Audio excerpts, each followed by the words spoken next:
Good morning, everybody. This is Stephen Pugh of the Home Bible College. We're continuing our readings in Hosea and chapter 7. This is December the 11th. So in chapter 7, the Lord continues to speak to Israel about the wickedness of their sins. They think that God has forgotten all their sins. They commit robbery, they lie, and the king is glad by their horrendous sinning, and the princes love their wicked lives. They are full of adultery, like bread is full of yeast when it is puffed up. They are like a baker who sleeps in and finds the bread is burnt instead of baked. In the entire nation there is none that calls on the name of the Lord. Even the heathen will be amazed at the ungodliness of the Lord's people. They have sown the wind. They will reap the whirlwind. The Lord has given them the word of the law, but they look upon it as a strange thing. It's no wonder that they are far from the Lord. This is a very sad passage, these two chapters, and my password is a little phrase in verse 10. Which is incredibly sad. It just breaks your heart to read it. But it breaks your heart to read all the passage. But listen to what it says. It says, "And the pride of Israel testifieth to his face, and they do not return to the Lord their God, nor seek him for all this."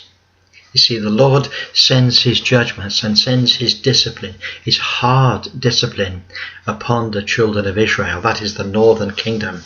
And yet, in spite of all that, they do not return to the Lord their God, nor do they seek him for all of this.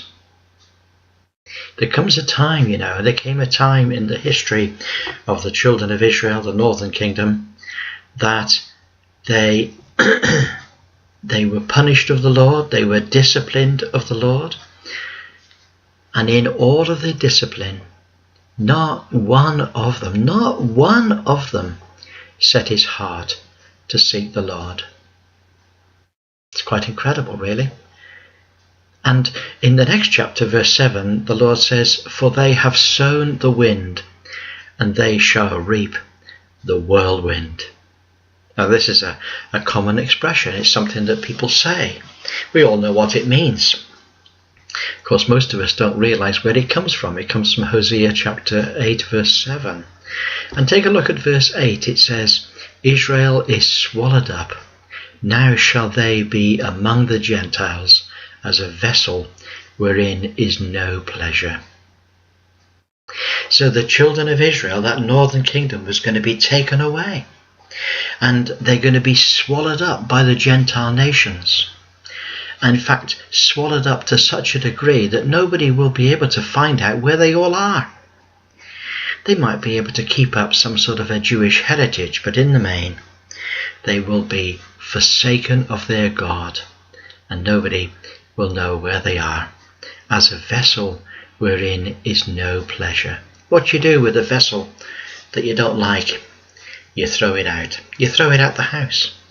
You don't keep it in the house if you don't like it. If it's dirty or broken or if it's spoiled, you just cast it out of the house. And that's what happened to the northern kingdoms. They were thrown out of the land. They were thrown amongst the Gentile nations, and the Gentile nations swallowed them up. And may I say, they're swallowed up even to this day. If you speak to a Jew that's not in the land of Israel, one of the questions you might ask, a very simple question, is what you're doing here. What are you doing amongst the Gentile nations? And this is something that happened to Israel a long time ago, and they've not yet returned to the Holy Land. And that's because they have forsaken their God, and God has forsaken them. But that doesn't mean that he has forsaken them forever.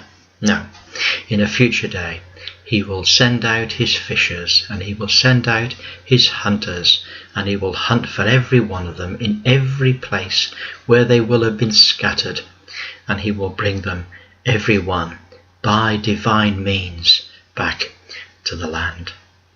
Amazing. Wow. So there we are. That's Hosea chapter 7 and 8. Look forward to catching up with you again tomorrow. Have a great day. Bye for now.